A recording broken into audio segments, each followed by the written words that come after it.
Bueno, vamos a hablar, decíamos, con un especialista. Tenemos a José Simonella en línea, que es el presidente del Consejo Profesional de Ciencias Económicas de la provincia de Córdoba, y ya lo estamos saludando. José, ¿cómo va? Buen día.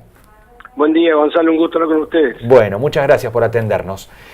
Bueno, otra vez la inflación, ¿no? Y otra vez un número altísimo, 3,8, y si se toma la anual, 51,3, parece que es un tema al que el gobierno sigue sin encontrar la vuelta, ¿no?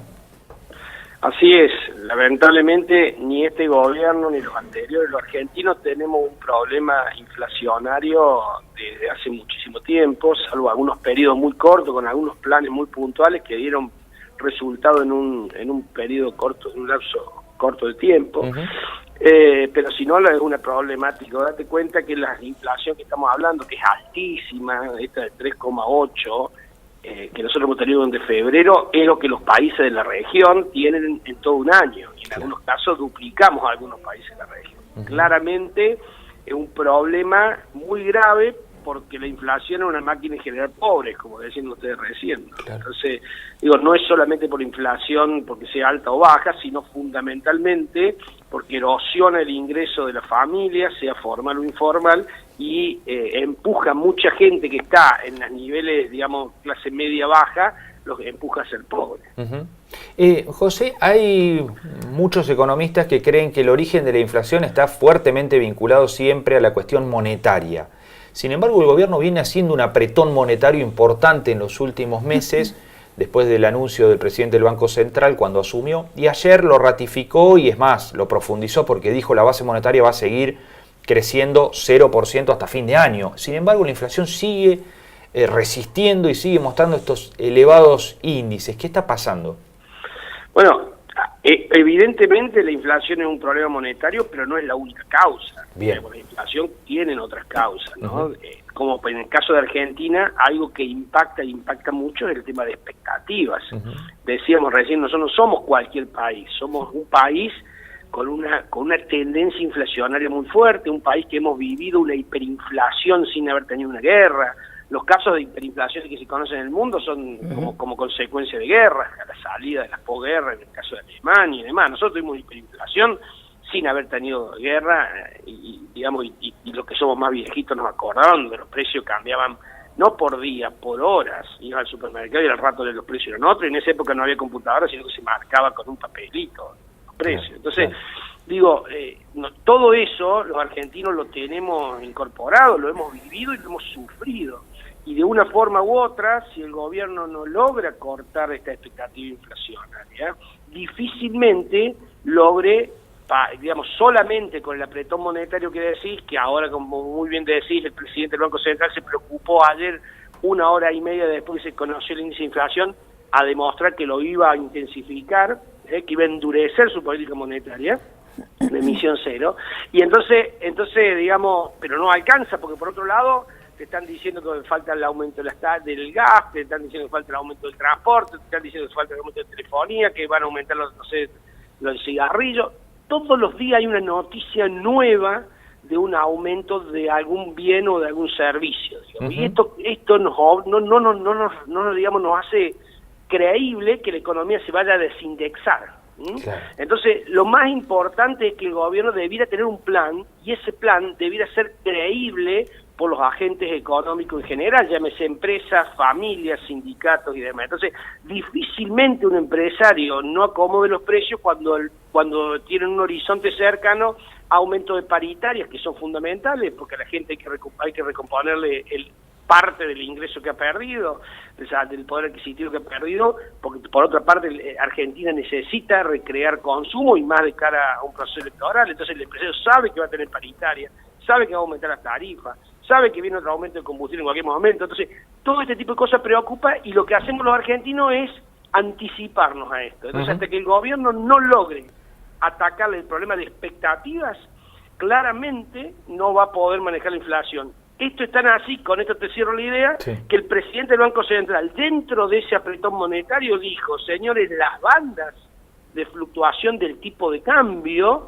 van a crecer a partir del mes que viene, en lugar de 2%, como lo veníamos haciendo, 1,75% por mes, con la idea de quitarle también expectativa de inflación al tipo de cambio, ¿no?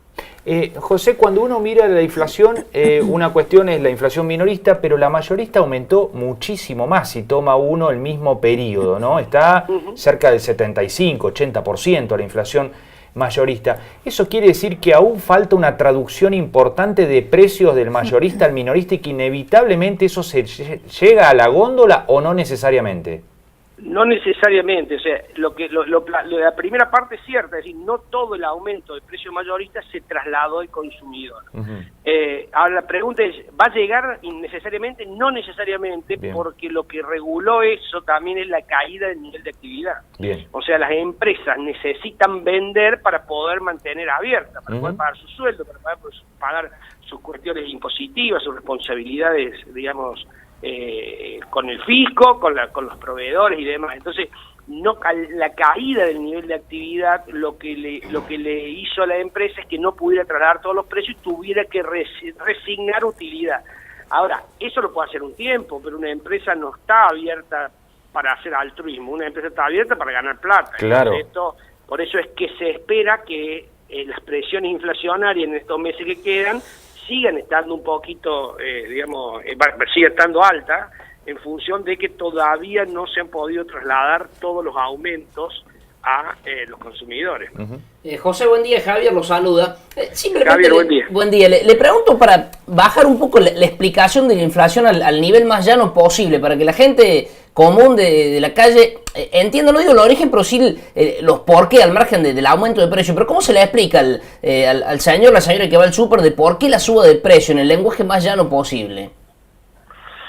A ver, en lo que hace alimentos y bebidas, la fuerte devaluación del 2018 hizo que los bienes que nosotros consumimos, la carne, los derivados de los cereales como son, las harinas, o los derivados de los oleaginosos como son los aceites y demás, en términos de precio internacional aumentaran fuertemente, porque la devaluación fue del 100%. Entonces lo que comemos nosotros también se exporta. Entonces el productor tiene la alternativa de venderlo afuera o venderlo nosotros. Son lo que le llaman en economía los commodities. Tienen un precio internacional fijado.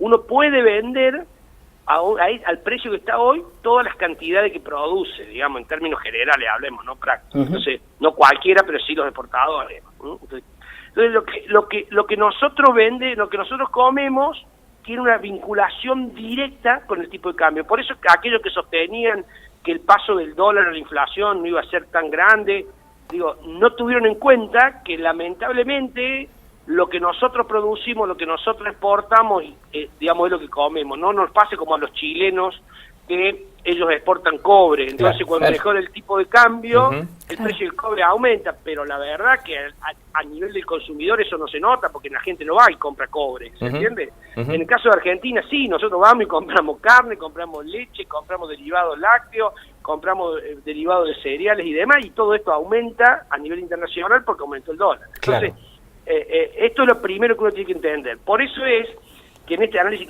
que bien hacían ustedes del aumento del 51,3% en lo que va de febrero de la inflación, si vos tomás lo que incrementaron los bienes, incrementaron el 54,9% en el año, y los servicios el 45,9%. ¿Por qué? Porque los servicios no se exportan. Claro.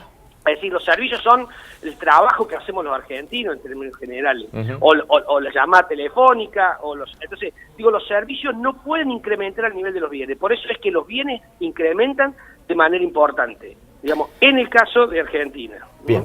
José, la última, usted decía recién, el fenómeno inflacionario en la Argentina no es solamente un fenómeno monetario, tiene otros componentes. Ahora, cuando la respuesta o las reacciones por parte del gobierno vienen solo en materia monetaria, ¿alcanza?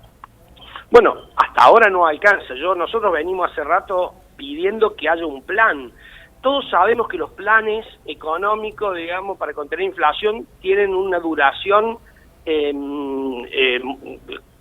corta, no son la solución, pero es el comienzo. Es decir, el gobierno debiera tener un plan que los argentinos creamos para desafectar el principal componente que empuja la inflación por estos días además de la fuerte devaluación, que es las expectativas. Entonces Claro. vos fíjate que esto le permitiría al gobierno pensar en que en un periodo determinado la inflación caería. Entonces vos decís, ¿alcanza? No alcanza. Con política monetaria solamente no alcanza, porque este apretón monetario, esta emisión cero, lo que está haciendo es que falten pesos en la economía y por ende caiga el nivel de actividad. Entonces el nivel de actividad ya ha caído mucho, y ahora comienza a preocupar el nivel de empleo. Claro. Entonces digo, al principio, y esto lo dijo el presidente de la Unión Industrial de Córdoba hace cosa de unos 15 días atrás, dice, las empresas no trasladamos a la caída del nivel de empleo y la caída del nivel de actividad, pero esto no lo podemos aguantar mucho tiempo más. Entonces, la preocupación hoy del sector empresario es cómo logra subsistir hasta que las mejoras comiencen a notarse de la mano del campo, como todos aspiramos que así sea y esperamos que sea. Pero digo, el gobierno debiera tener algo más para explicarle a la sociedad que solamente el apretón monetario. Con el apretón monetario no alcanza, lo estamos viendo, porque además le tenemos que sumar la inestabilidad o la incertidumbre que genera un proceso electoral en general, y este proceso electoral en particular, donde hasta ahora habría como dos modelos completamente antagónicos, digamos, o enfrentados a la hora de la continuidad después del 2019, ¿no? Claro. José Simone, la presidenta del Consejo Profesional de Ciencias Económicas de Córdoba, como siempre, muchas gracias por estos minutos. Muchas gracias a ustedes y buen fin de semana para todos los oyentes. Igualmente.